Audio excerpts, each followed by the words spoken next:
Hello बच्चों, कैसे हो आप सब। उम्मीद करती हूँ कि आप सब अच्छे होंगे और अपनी पढ़ाई पे पूरा पूरा ध्यान दे रहे होंगे। मैं हूँ बलजीत। आप देख रहे हैं मेरा चैनल स्टडी विद बलजीत। आज हम आपको 8th क्लास के सेकंड लेसन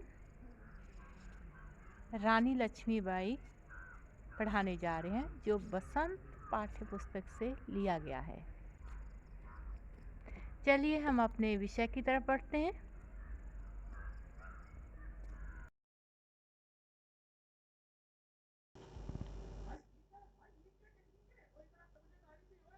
तभी तो हम लोग बचपन में पढ़ते थे, खूब लड़ी मर्दानी वो तो झांसी वाली रानी थी।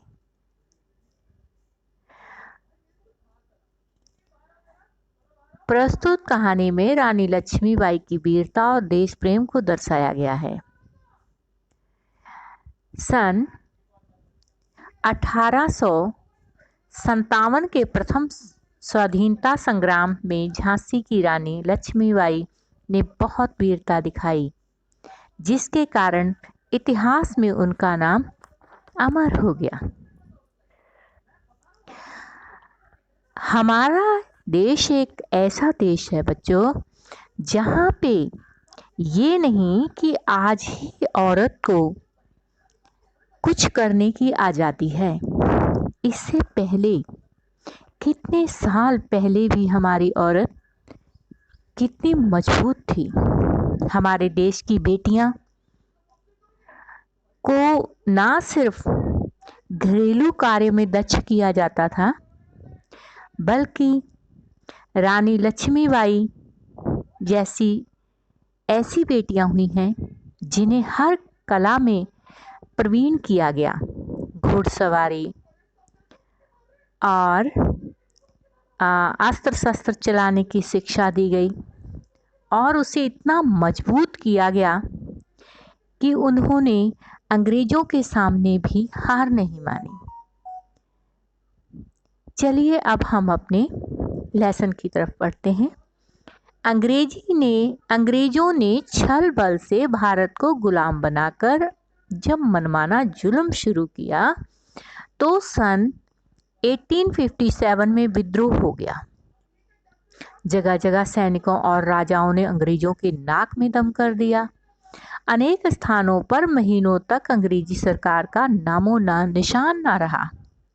अंग्रेजों को नाकों चबवाने वाली एक थी झांसी की रानी, जो जीते जी कभी अंग्रेजों के हाथ नहीं लगी। नाकों चने चबवाने का मतलब एक ऐसा मुकाबला करने वाली जिसने अंग्रेजों के छक्के छुड़ा दिए। रानी लक्ष्मीबाई के बचपन का नाम मणिकर्णिका था। उसके पिता का नाम मरोपांत पंत और माता का नाम भागीरथी बाई था। सभी इसे मनु कहते थे। मरोपंत मराठा पेशवा बाजीराव के दरबार में कानपुर में रहते थे। छोटी मनु को बाजीराव बहुत दुलार करते थे। उनकी आज्ञा से मनु को उनकी संतान नाना साहब के साथ ही अस्त्र शस्त्र की शिक्षा दी जाए। मनु बहादुर थी। तलवार चलाना, घुड़सवारी उसे बहुत पसंद था। एक बार बाजी लगाने पर मनु नाना साहब से आगे अपना घोड़ा दौड़ा ले गई। ये है हमारे देश का इतिहास, जहां लड़की को कभी कमजोर नहीं समझा गया। नारी ना पहले कमजोर थी ना अब कमजोर है। देखिए, इतने समय पहले भी एक लड़की को तलवार चलाना और घुड़सवारी की शिक्षा दी गई। इससे क्या साबित होता है बच्चों? इससे हमारी बेटियों के प्रति हमारे देश में जो सम्मान दिया जाता है वो प्रकट होता है। अब आगे चलते हैं। मनु सयानी होने लगी। इन दिनों झांसी के राजा गंगाधर राव के पुरोहित तात्या दीक्षित कानपुर आए। वे अपने राजा के लिए सम्भ्रात परिवार की एक सुशील कन्या की खोज में निकले थे। सम्भ्रात परिवार धन और वैभव से संपन्न और इज्जतदार परिवार। सुशील एक शरीफ कन्या। उन्होंने बाजीराव पेशवा के यहाँ मनु को देखा तो वो दंग रह गए। उन्होंने बाजीराव और मरोपांत से विवाह की बात की और मनु का विवाह गंगाधर राव से हो गया। फिर क्या था? मनु रानी बनकर झांसी आ गई। यहाँ के राजा ने मनु का नाम लक्ष्मीबाई रख दिया। अब मनु लक्ष्मीबाई के नाम से बुलाई जाने लगी, रानी लक्ष्मीबाई। कुछ समय बाद लक्ष्मीबाई ने एक पुत्र को जन्म दिया, परंतु 3 महीने बाद ही वह चल बसा। गंगाधर राव यह दुख सहन न कर सके। इस दुख को राजा जी अपने दिल पर लगा गए और 1853 में वे बीमार पड़े, अंततः संसार ही छोड़ के चले गए। बच्चों, औलाद का दुख बहुत बुरा होता है।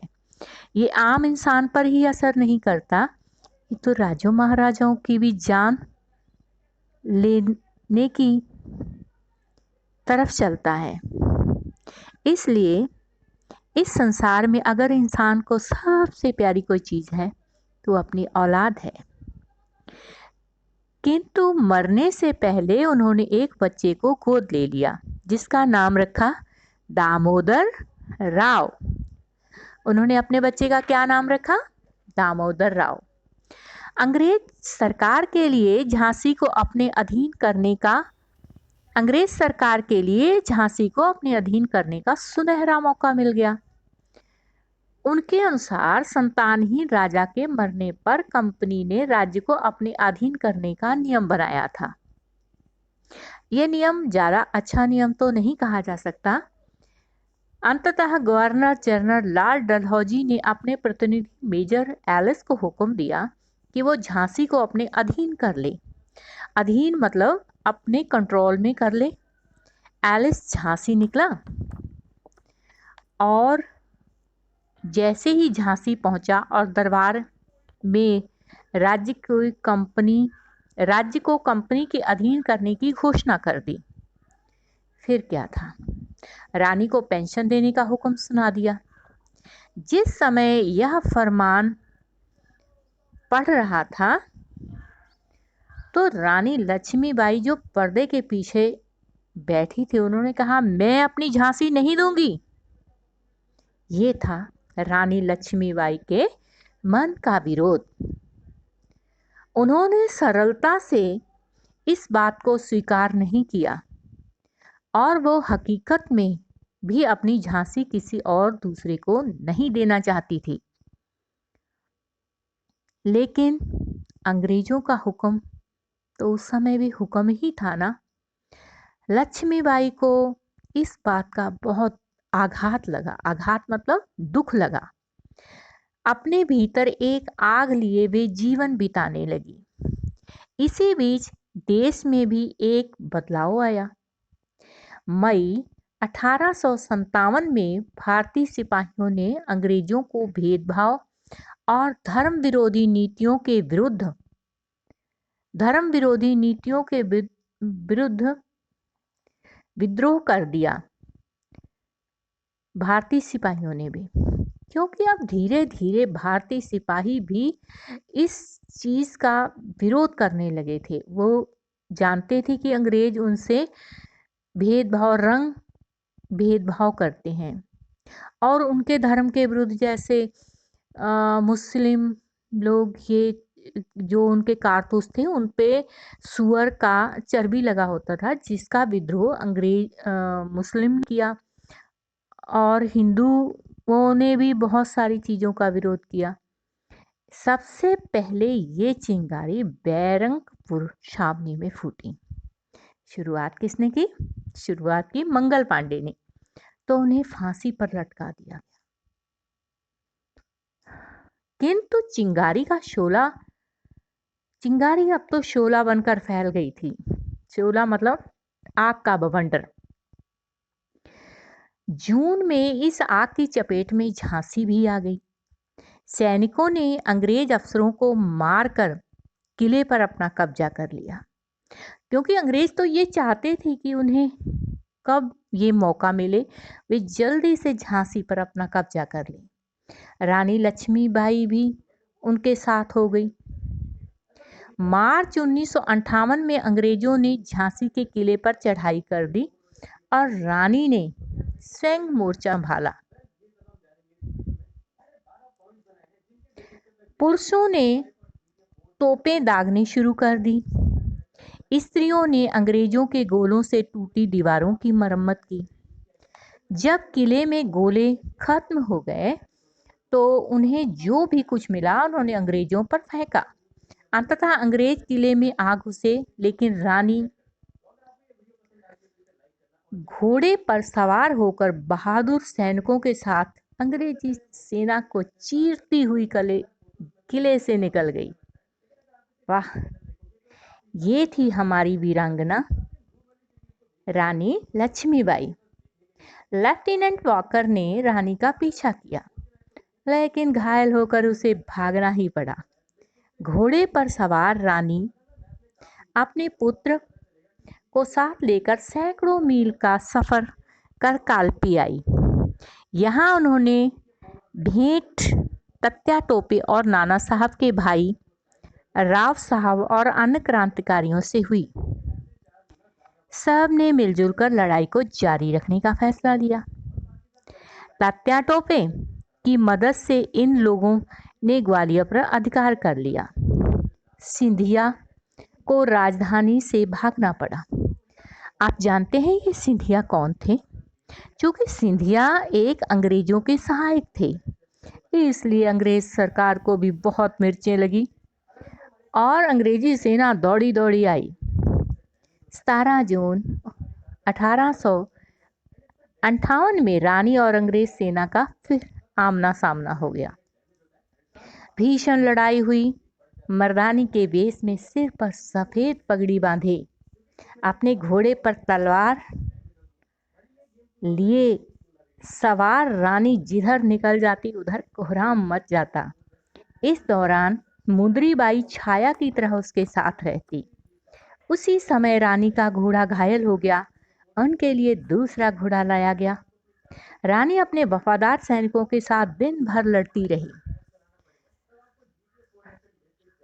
अब उनके पास कुछ ही सैनिक बचे थे, तो रानी ने निश्चय किया कि वह या तो अंग्रेजों को हरा देगी या उनकी सेना को चीर कर निकल जाएगी।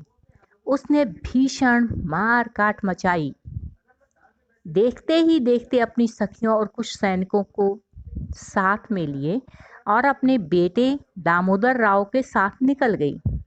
अंग्रेज सेनापति स्मिथ ने अपने सैनिकों को रानी का पीछा करने और उन्हें जिंदा या मुर्दा पकड़ लाने का हुक्म दिया। सिपाहियों ने पीछा किया।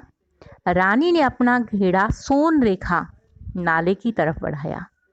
वह नाला पार ही करने वाली थी, तभी उसे पीछे से चीख सुनाई दी। उसने मुड़ के देखा, एक अंग्रेज सैनिक उसकी सखी मुंदराबाई को घायल कर रहा था। उसकी सखी घायल हो गई। रानी पलटी, एक बार में अंग्रेज का काम तमाम कर दिया। किंतु तभी दूसरे सैनिक ने रानी के सिर पर वार किया। सिर से बहता हुआ खून उसके चेहरे पर आने लगा। रानी ने घोड़े को एड़ लगाकर घोड़े से नाला पार करना चाहा, किंतु बदनसीबी देखिए, घोड़ा अड़ गया। कहते हैं जब बुरा समय होता है तो समय भी साथ नहीं देता। शत्रुओं ने रानी को घेर लिया। बच्चों, खून से सनी रानी सभी से लड़ने लगी।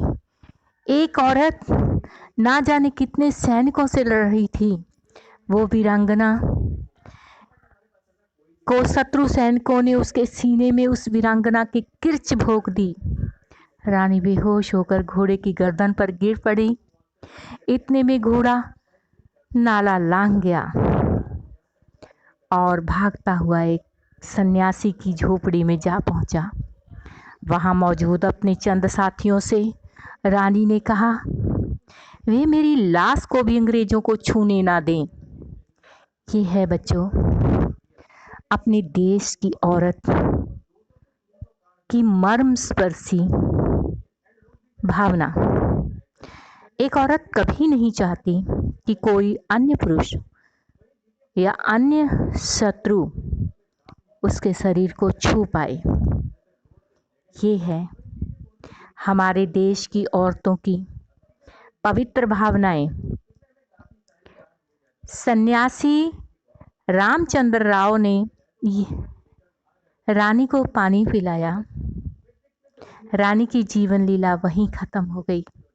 अंग्रेज सिपाहियों के आने से पहले ही सन्यासी रामचंद्र राव ने रानी का दाह संस्कार कर दिया।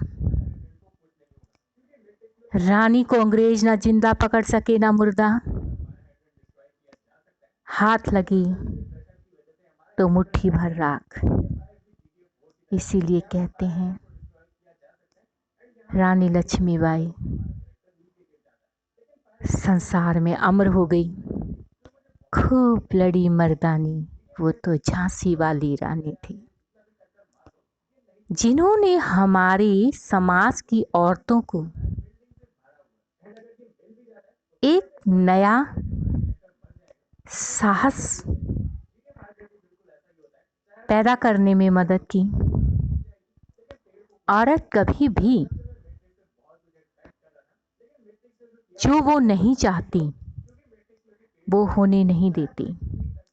जैसे रानी लक्ष्मीबाई ने सोचा कि मैं अपनी झांसी किसी को नहीं दूंगी, चाहे मुझे लड़ते लड़ते अपनी जीवन लीला ही क्यों ना खत्म करनी पड़े। वही हमारी इतिहास की हीरोइन, रियल हीरोइन ने किया। ये कहानी शोभा रानी सिन्हा जी ने लिखी है, जो बसंत पुस्तक पाठ्य पुस्तक में है।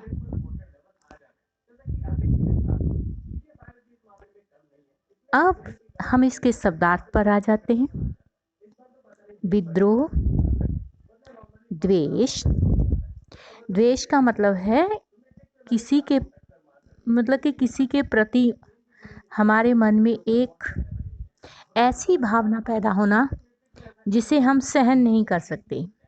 गुलाम, सेवक, बचपन, बाल्यावस्था, सुशील, नरम, सहन, झेलना, आघात, ठोकर। ठोकर मतलब कि किसी को हंट करना, हुक्म, आदेश देना, मुर्दा, मरा हुआ, जुल्म, अत्याचार, दाह संस्कार, जला देना, सन्यासी, त्यागी, समाप्त, खत्म कर देना, मौजूद, उपस्थित, कोहराम, शोर मचाना, फरमान, संदेश, विरुद्ध, विपरीत। अब हम बेटे छोटे छोटे मौखिक प्रश्नों पर आते हैं। रानी लक्ष्मीबाई के बचपन का क्या नाम था? उनके बचपन का नाम था बच्चों मनु। अंग्रेजों को नाकों चबवाने वाली नारी कौन थी? लक्ष्मीबाई। रानी लक्ष्मीबाई को क्या पसंद था? तलवार चलाना और घुड़सवारी। गंगाधर राव की मृत्यु किस सन में हुई? 1853। भारतीय सिपाहियों ने अंग्रेजों के विरुद्ध विरोध कब किया? 1857 में। अब हम सही विकल्प को चुनते हैं। अंग्रेजों ने झांसी के किले पर चढ़ाई कब की? 1857, 1856, 1858 एंड 1859। इसका सही जवाब है 1858। 58। रानी लक्ष्मीबाई का पीछा किसने किया? मंगल पांडे ने, मेजर एलिस ने, लेफ्टिनेंट वॉकर ने, सिद्धार्थ समित ने। उनका पीछा किया लेफ्टिनेंट वॉकर ने। रानी लक्ष्मीबाई के पिता का क्या नाम था? मोरोपंत, प्रत्याटोपे, रामचंद्र राव और दामोदर राव। इसमें सही जवाब है मोरोपंत। भारतीय सिपाहियों और अंग्रेजों के बीच भेदभाव और धर्म विरुद्ध चिंगारी कब किसने शुरू की? मेजर एलिस, नाना साहब, मंगल पांडे और बाजीराव। इसका सही जवाब है मंगल पांडे। रानी और अंग्रेज सेना का आमना सामना कब हुआ? रानी और अंग्रेज सेना का आमना सामना 17 जून 1857, 17 जून 1856, 17 जून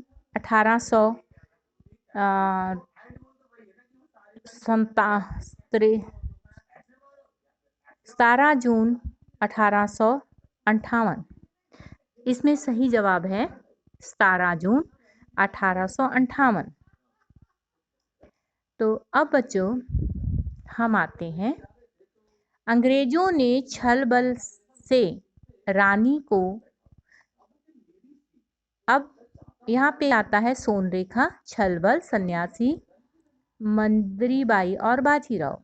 अब यहाँ पर पहला है रिक्त स्थान है, अंग्रेजों ने डैश से भारत को गुलाम बनाकर मनमाना जुल्म शुरू कर दिया। यहाँ पर बच्चों आएगा छल बल।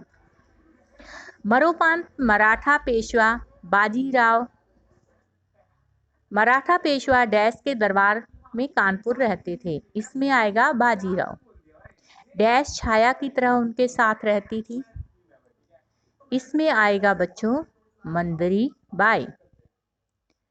रानी ने अपना घोड़ा डैश के नाले की ओर बढ़ाया। किस नाले की ओर बढ़ाया? सोनरेखा। अंग्रेज सिपाहियों के आने से पहले ही डैश रामचंद्र राव ने दाह संस्कार कर दिया। सन्यासी रामचंद्र राव ने।